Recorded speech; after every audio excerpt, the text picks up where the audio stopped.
Men of Reddit who proposed and she said no. What happened afterwards with your life? So this actor, Patrick Moot, proposes to his girlfriend at a basketball game and gets turned down while on the giant jumbotron. Clip goes on YouTube, etc. She tells him later that she turned him down because she thinks his is too small. So he travels around the world, documenting what other cultures think about penis size and penis enlargement, and made a movie about it called Unhung Hero. I've never watched it, but the title alone makes me laugh. My dad proposed to a woman who said no.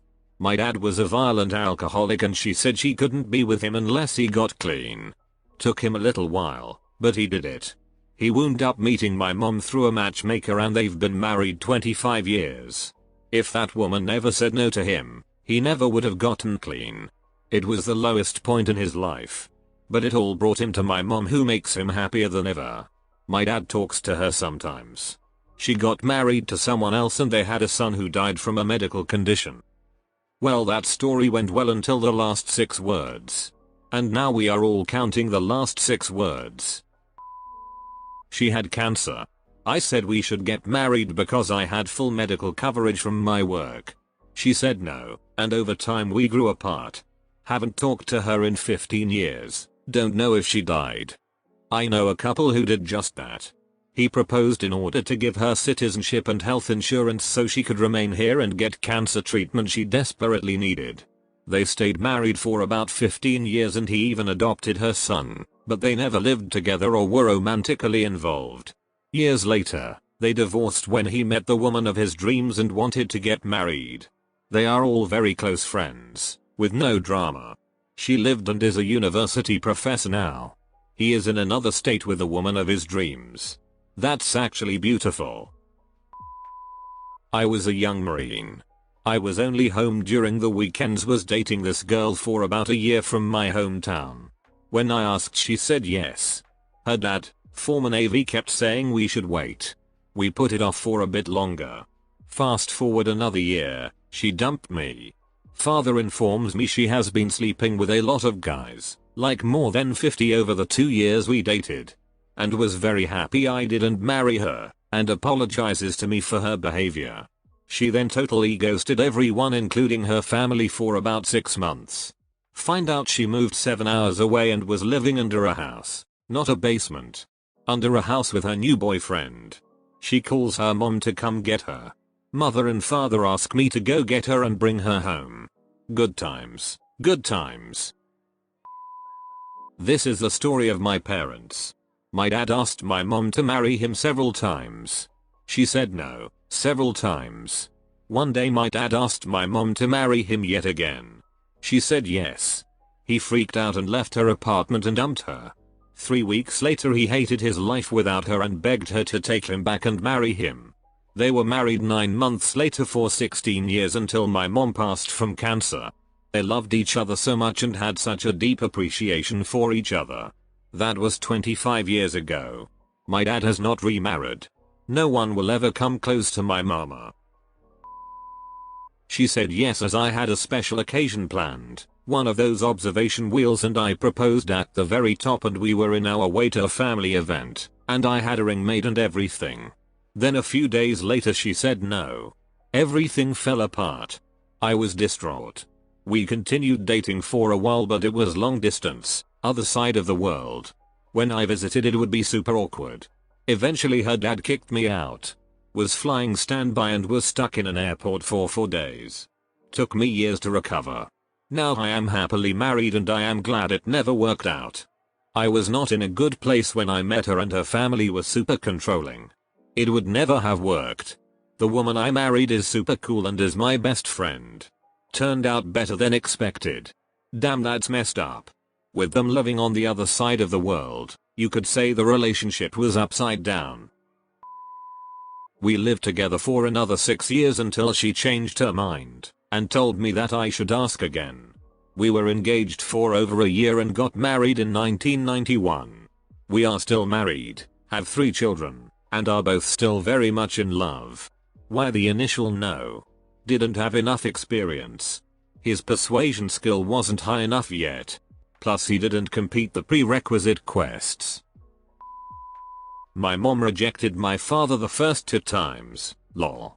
There was no real hard feelings between them. I guess my mother was just not ready for marriage yet. She ended up proposing to him. My grandmother and mother sewed a suit for their dog to wear, and attached a sign around his neck with a ring that read, "Will you marry me?" Then she sent the dog out into the kitchen to beg for scraps while my father was preparing dinner.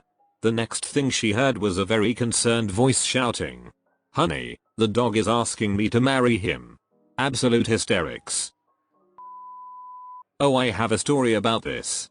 My friend, A, had been with his girlfriend, B, for years, so he decided he wanted to propose. What he didn't know is that B was also thinking about proposing to him. A proposed first, and B freaked out because she had already set her proposal and bought a ring, so she said no. Over the next week, B freaked out more and more and refused to answer A's calls and messages. A then decided to use the money he had saved up to buy a plane ticket to Europe. What was supposed to be a 3-month trip through Western Europe turned out to be a year-long trip around the world. One day, A says that he's coming back, and B decides to go and wait for him at the airport and propose to him there. It turns out that while being in Peru, A met a girl and they fell in love almost immediately and got married in Peru. 5 years later, A and his Peruvian wife are still happily married and recently had a baby, while B hasn't still quite forgiven herself for ruining her relationship with A. I don't understand why B would say no if that was what she wanted to. She had said she wasn't really a fan of marriage, so I thought proposing non-marriage might be well received, and I wanted us to be together for the rest of our lives. So I asked her not to marry me. She said no. We have been married for 10 years. Pulled the old reverse card on her. I'm gonna say and I activate my trap card, you know reverso. My mother turned my father down, but didn't outright break up with him. She just wasn't sure about the marriage idea. She valued her independence and was nervous about commitment. No hard feelings though. He called up the next day when she would have more time to think about it, and she said yes after all. They celebrated 32 years of marriage last month. Just the fact that they could say those things to each other and still be respectful and friendly, loving, that's the key there. My parents are almost sickeningly respectful and loving. When she gave birth, one of the nurses remarked she'd never seen a laboring mother ask her husband how he was feeling until then. You're the first patient I've had who didn't cuss him out. Not sure if this counts, but I proposed. She said yes, but 1 month before the wedding she took it back. This is what happened immediately with my life. I personally lost about $3,000 worth of deposits. My parents and her parents lost about $4,000 each on deposits. Me and my parents are working class, so it took years for us to financially recover from this. I spent $2,200 on a ring I didn't want. My biggest regret, and will say this to anyone who listens. The engagement ring chain I bought it from wouldn't take it back. I took it to pawn shops and they'd only offer a few hundred. This engagement ring store bank on customers who wants the whole ring, stone, band, setting. If you're going to buy a ring, just buy the stone, a gold band, setting. You can get a better deal from a local jewelry store. Apparently my gem I bought was BS. Most of the cost of the ring was BS. Most of my family was from out of state, and a lot of people were pissed because they cancelled their flight. I had to go to the ER. So I didn't leave my room. I couldn't take any calls because everyone was pissed, and I didn't want to hear it. I was depressed and just stayed in bed. One day my roommate grabbed me and took me to the ER where the doctor treated me for severe dehydration and an infection. What happened when I got over it? I became stronger for it. I didn't propose to anyone until a decade later. Honestly, there wasn't anyone that I didn't love deeply enough to be in a committed relationship. But when I proposed, I was in my 30s. Our relationship was more mature than my first time I proposed. We're now married for 13 years. She's my best friend. When I have good news, she's the first person I want to tell it to. When I have bad news, she's the first person I want to tell it to. I financially recovered as well. I learned my lesson about the engagement ring. Only paid $300 for it. She loved it and treasures it. After our 10-year milestone we were doing so well, I told her to pick a wedding ring of any cost. She refused. She still wears that cheap $300 ring and loves it.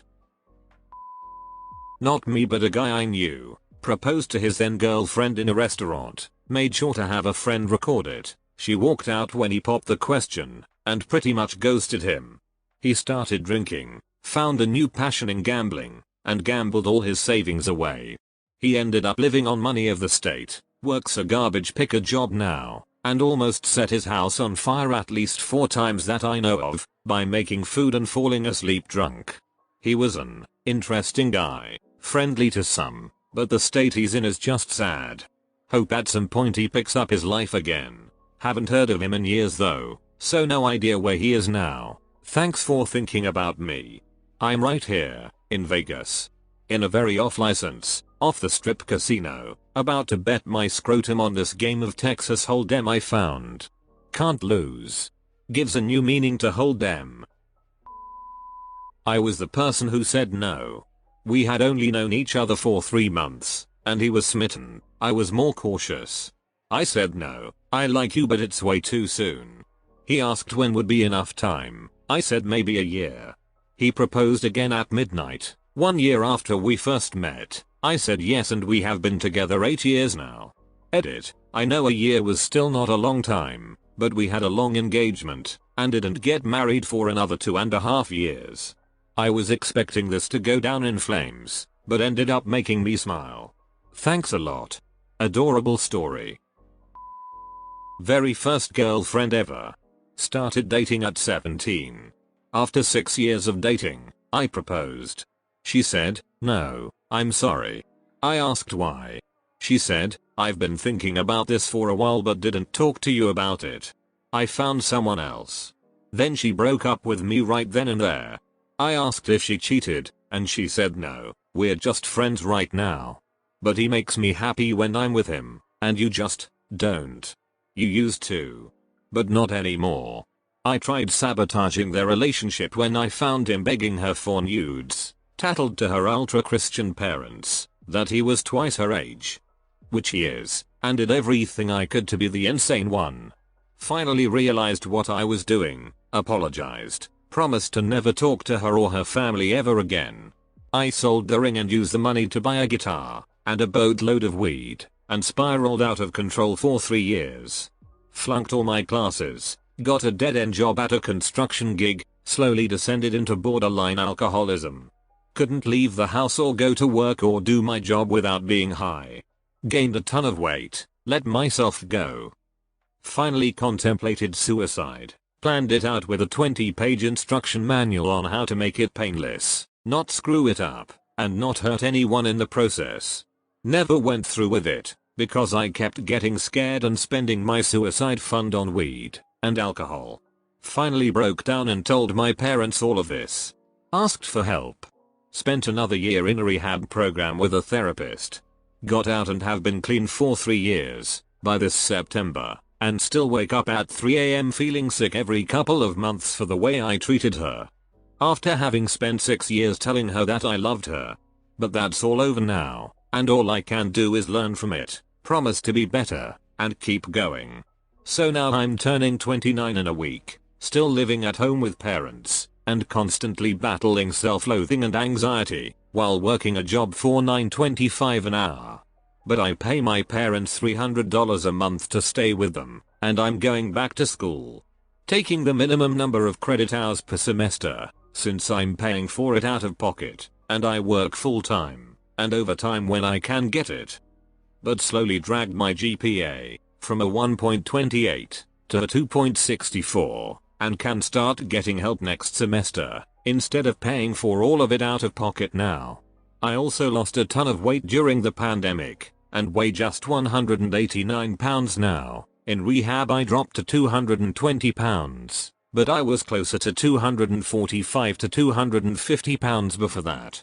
Safe to say I won't be worth dating for a long time, but maybe when I get my degree under my belt and finish growing and learning, I can get a self-sustaining job, I can move out and truly start over. Not my story, but someone I'm friends with. They both had shitty homes and became a couple at 14. Somewhere around 20, he proposed to her. She said she wasn't ready to commit yet.